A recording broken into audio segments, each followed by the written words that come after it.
Hi guys, I'm Jenn Johns. Welcome back to the channel. If this is your first time here, please hit that subscribe button. I am almost at 2 million subscribers and I can't wait to hit that goal.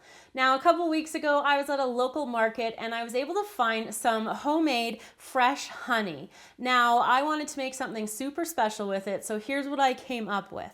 So around the outside of the cake, we're wrapping it in and like a little honeycomb effect. And then on the inside, we've got the stripes of a bee. We've got the yellow and the black on the inside. We've got little teeny tiny bees on top. And then the best part is the candied honey that's dripping down the side and covering the top. So there's a bunch of little different tutorials within this one today. So let's get started on it. So we're going to be using 2 6-inch round black vanilla cakes. We also need 2 6-inch round yellow vanilla cakes. I'll put the link in the description box to my homemade vanilla cake recipe for you. Now we're also going to need 1 pound of white chocolate. I'm using Belgian chocolate chips. You could also use baker's chocolate if you prefer. We're also going to be using some vanilla buttercream, which I have colored yellow. I'll put a link in the description box to this recipe as well for you. Down here in front, I have some black and yellow fondant. You could also use gum paste and some black flower stamens in there. Now I'm going to be showing you how to make this homemade honey candy. Now it's in different shapes and sizes, and I'm going to show you that right up next. To make the honey candy, we're going to be using half a cup of your favorite honey. We need a 1/4 cup of water. And we need 1 tablespoon of vinegar. I'm just using regular white vinegar, but you could also use a fruit flavored vinegar if you want like a little different taste to your honey. But because I want to preserve the color of the honey for this cake, I'm just using regular vinegar. And here in my pot, I have 2 cups of granulated sugar. So I'm going to put my heat on to about a medium-high heat. And I'm just going to add all of my ingredients. So in first goes my honey. Delicious, nice golden honey in there. Just wipe that off. And then I'm going to put in my water and pour that in, and everything just goes in together. It's super easy. And then my vinegar on top. So I'm going to stir that continuously until this candy reaches the temperature of 300 degrees Fahrenheit. So that's what we're looking for, is a 300 degrees on your candy thermometer.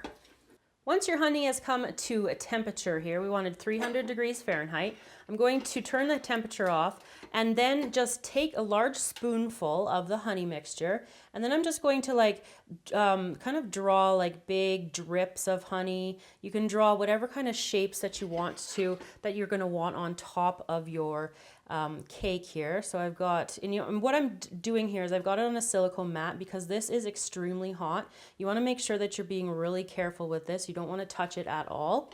And I'm just going to let it cool it needs at least 10 minutes until you can probably touch it. So you want to make sure that you're very careful whenever you're dealing with like melted sugar or candy like this. You want to make sure that you're really careful. So you can do some nice bigger sections too, nice little drips here. Even these little ones that are like the little dribbles, those will work too. You can use them as little filler things. You can make little teeny tiny ones.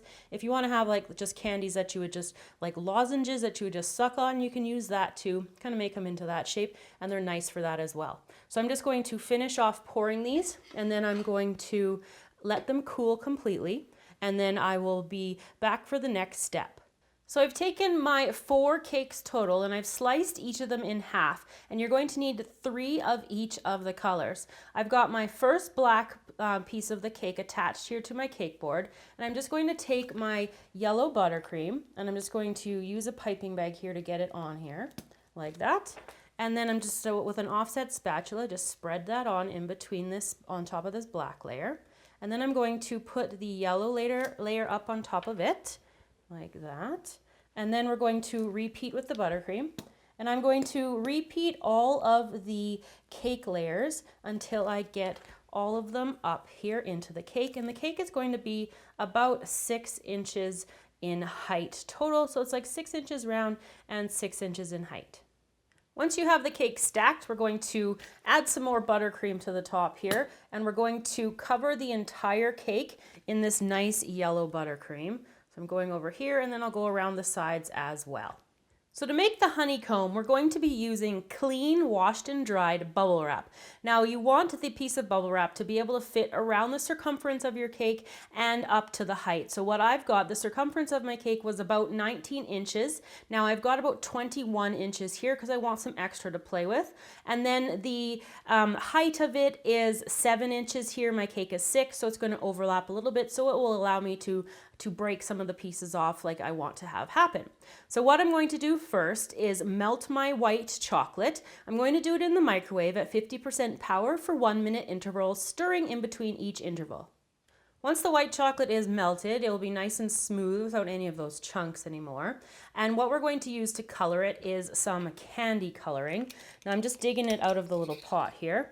And we want to have quite a bit of yellow and not as much orange. The orange is just going to be used for just giving it a little bit more of like a golden tinge to the honeycomb.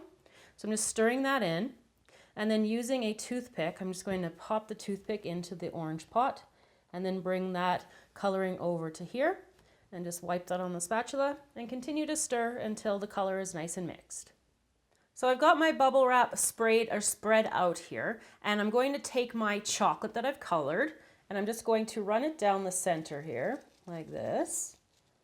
And you will have a little bit extra, but the extra I want to use for pieces that I'm going to put on the top as like the honeycomb sitting on the top of the cake itself. And so now I'm just taking my offset spatula and I'm going to work it towards the edges. So I don't want to be right on the edge because I just don't want anything to like come off the edge. Obviously it's not a big deal if it goes off, but I just want to kind of keep it contained on this piece of the bubble wrap. And I'm also trying to get a consistent like amount on each area.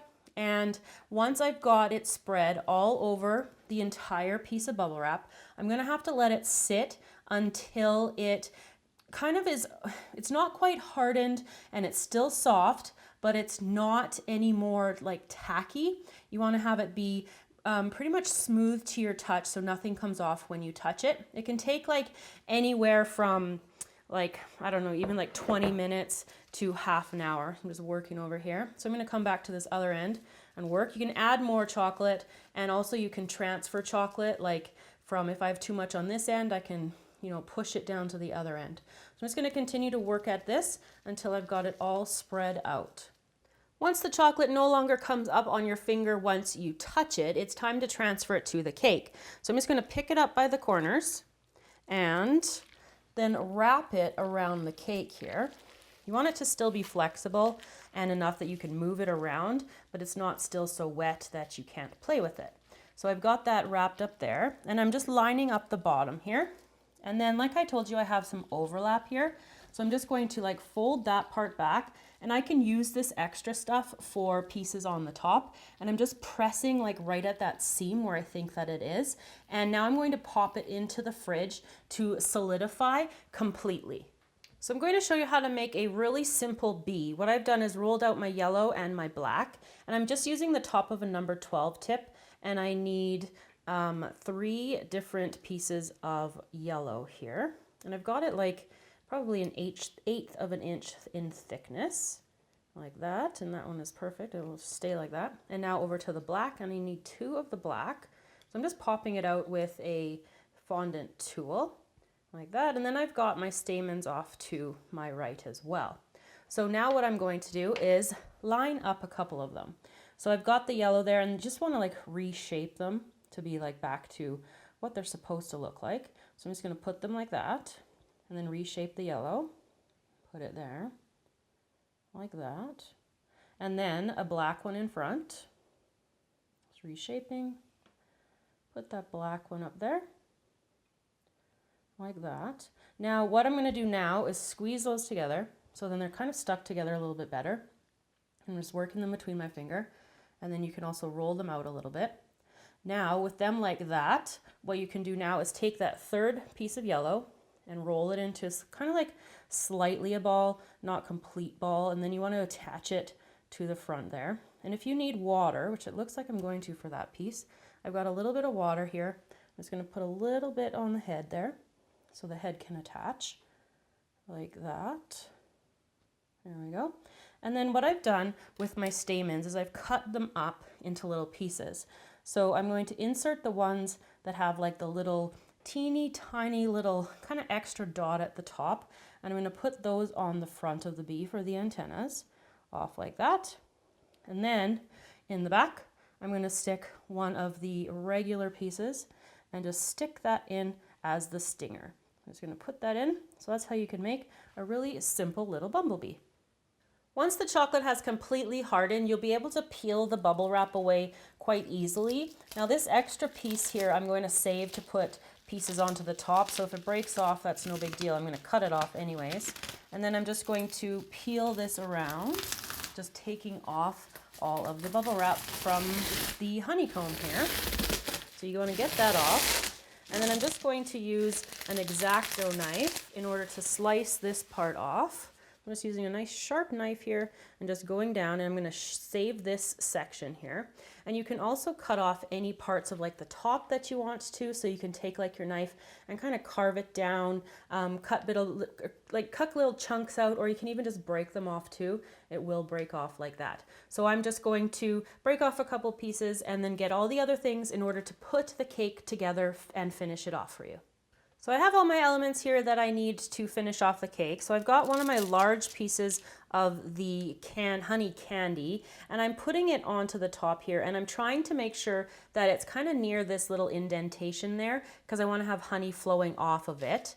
And then I'm going to take some of my extra chunks of the honeycomb that I had from the overlap, and then also any extra candy you can put on a fresh piece of the bubble wrap, and you can make some more and you can bend it and everything. It's really cool.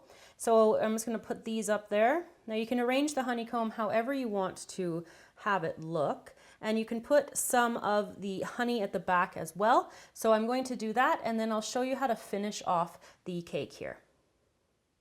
So with the top kind of mostly completed, I'm going to add a little drip of honey, and I'm just going to dip it in some of the melted chocolate that I've got still left over. And then I'm just going to place it up there and then just hold it in place till it wants to stick on its own like that. And then also when you're putting the bees on, if you put them on the honey, they stick a lot better than they do if they're just on like the honeycomb. But if you're going to put them onto the honeycomb, all you have to do is use just a little bit of melted chocolate to get them to stick. Now here I have some cocoa powder just on a paintbrush, a nice large one. I'm dusting most of it off. What I want to do is give a little bit of dimension to the cake. So I'm just going to kind of like dab it in here in different spots and give it a little bit of color. If you think that you've gone overboard on the cocoa, you can just kind of, you can use like a little puff of air thing like that you would find in your camera, and you can just tap it off like that. Or you could use a clean paintbrush as well. I'm just going to go around the cake, adding a little bit of cocoa to it. So there you go, everybody, the completed honeycomb cake. We've got the bee stripes hiding on the inside, the delicious honey candy dripping and all over the top, and then the really cool honeycomb effect all over and on top of this cake. Please make sure you like this video and share it and get me to 2 million subscribers. You can also join us on our various social media pages. The links to those are all in the description box. Thank you so much for watching. I will see you guys all again next time.